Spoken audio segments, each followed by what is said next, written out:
Here in the Philippines, the Toyota Fortuner is not only the best-selling SUV, it is the best-selling vehicle of any type. When it comes to popularity, it is currently the king, but is the king worthy of the throne? Let's find out.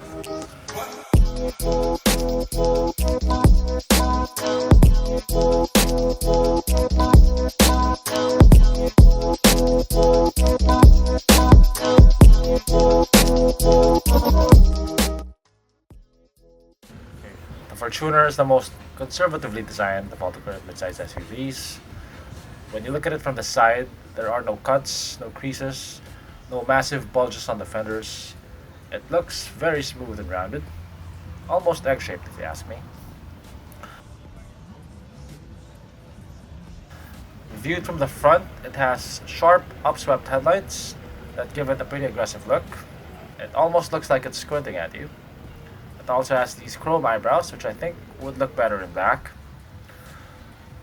The headlights point downwards towards this V-shaped grille, which I think looks so much better in black. What I'm not a fan of are the long overhangs and the upswept nose. It makes the front end look too long and pointy. It almost looks more like a lifted car than an SUV. I think it would look better with a shorter nose. Check this out. Now it looks less like a whale, and it also now has a better approach angle.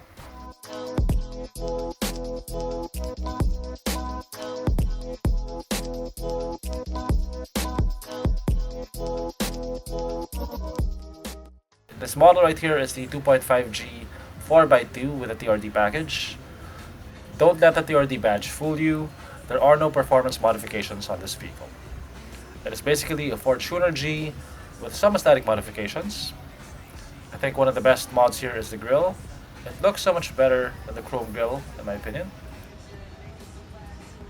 Compared to the Montero's all-chrome front end, the Fortuner's face looks a lot more organic. It looks more like a face. Other mods include 18-inch wheels instead of 17s, and a beefy-looking chin. Okay, I'm not sure if I'm a fan of this window line. I mean, it's not as bad as the BRV's window line with the kink at the center, but I prefer window lines that are more decisive. If you want to go up, go up. Don't go up and then back down again. I think the Montero's window line looks a lot better. The Fortuner G is powered by a 2.4-liter diesel engine, which produces a measly 147 horsepower and 400 Nm of torque. It is coupled to a 6-speed automatic. For comparison, the Montero also has a 2.4-liter engine, but produces a lot more horsepower at 188 and 430 Nm of torque. I like the interior of the Fortuner. Even this base G variant looks and feels pretty expensive. It has leather accents on the dashboard and simulated wood panels. The dark black and brown color scheme give it a more luxurious look. The seats look and feel pretty expensive, even if they're not covered in leather. One nice feature is that it has two glove boxes, one of which has a cooler function. It has an air vent inside to keep your drinks cool. I mean, it's not very spacious, but it can fit a 1-liter bottle inside of it. What I'm not a fan of is this infotainment display. It looks like a cheap aftermarket tuned-in head unit. If you compare it to, let's say, the Everest's infotainment display, the Everest's display looks like it was actually designed into the dashboard. Another gripe is that while it has 3 12-volt outlets, one for each row, there's only one 12-volt outlet at the front. Like the first-gen Fortuner, the third-row seats also fold up towards the sides of the vehicle. You'll have to lift the seats up, secure them, and then fold the legs. It is a two-handed operation that requires a number of steps. It does take a bit more effort to fold the seats compared to the Montero.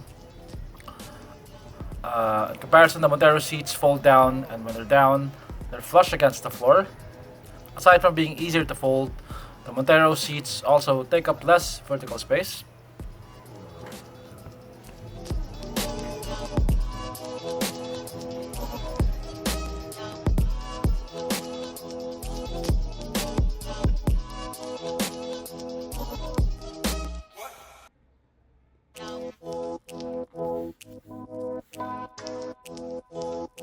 what is really disappointing is the lack of electronic gizmos. Not just for the G, but also for the higher end V and 4x4 variants. For one, none of the Fortuner variants come with a rear camera, not even the top of the line, which I think is an atrocity for vehicles that sell at this price. Even the Montero's base variant comes with a backup camera. There are no driving aids for this G variant, and even the top of the line variant is lacking. Okay, for example, there is no adaptive cruise control, even for the top of the line 4x4 variant. In comparison, the top of the line Montero has adaptive cruise control. There are no blind spot sensors for all variants of the Fortuner. The Montero also has front collision detection, blind spot sensors, and a sunroof. These are features that the top of the line Fortuner doesn't have. Variant per variant, the Fortuner offers fewer features than the competition, and even at the top of the line, the Fortuner is still lacking.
Kasi naka 6 pag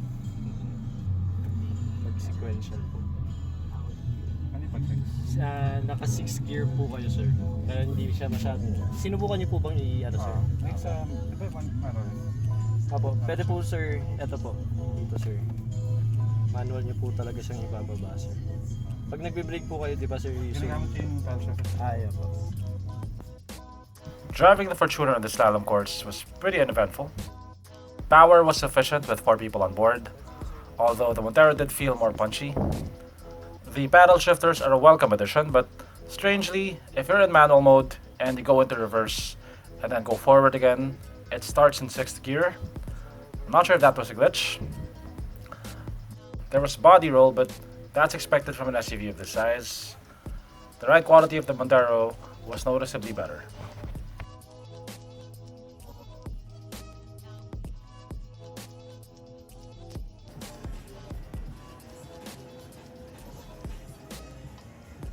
Toyota is asking 1.77 million for the TRD edition.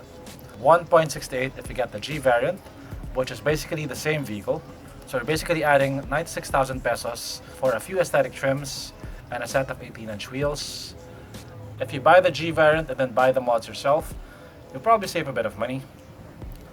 The Fortuner G is about 100,000 pesos cheaper than the top-of-the-line Terra VL, which sells for 1.89 million pesos. Compared to the Fortuner G, the Terra has electronic features like a 360-degree camera. The Terra also has leather seats, a rear infotainment system, power folding second row seats, and a more powerful engine. When it comes to exterior styling, I'm partial towards the Ford Everest, and if you get the top-of-the-line Platinum model, you'll get features like auto parking, active noise cancellation, adaptive cruise control, lane keep assist, etc. Features that will make the Fortuner G and even the top-of-the-line V feel like base model variants. The Montero also has more features that come as standard, and the ride quality is better, and it's also cheaper. But Toyota is Toyota. They have the reputation to back their name, so they can charge a bit more and offer a bit less for the money. Some people would buy Toyota even if the competition offers more features and value, and if you're one of those people, then the Fortuner is for you.